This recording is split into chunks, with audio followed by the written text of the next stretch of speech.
In this video, we'll go through step by step and replace the battery in an Audi S4 key fob. All you'll need to get this done is your replacement battery, which will either be a CR2032 or a CR1632, and we'll get into that in a second. And you'll also just need a flathead screwdriver. Both of these batteries you can get online. They're pretty inexpensive. I left a link down in the description that'll take you right over to Amazon where you can find these batteries for a good price. The first step here, the easiest way to open this thing up is just to flip out the key.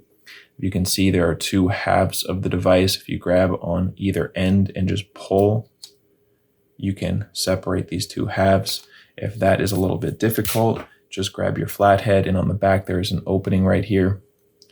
So just put that in and twist, which will open this thing up for you, make it a little bit easier.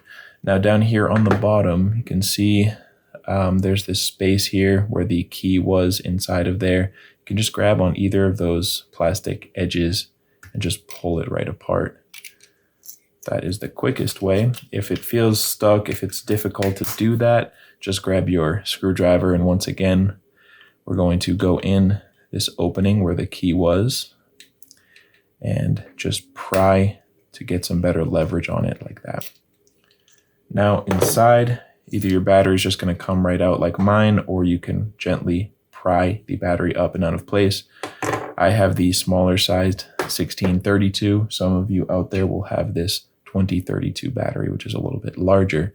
So just take out the battery.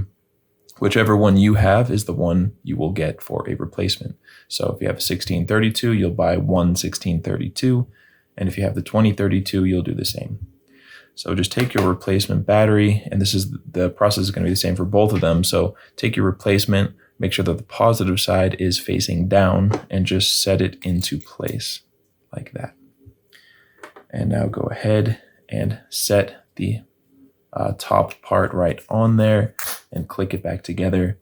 And now you can slide these two halves together and squeeze it all the way down. And that is it. That's all it takes. I hope you found this helpful. If you did, feel free to leave us a like or a comment. And if you ever need help with another key fob, you can come back to this channel. We'll have you covered with a tutorial like this one.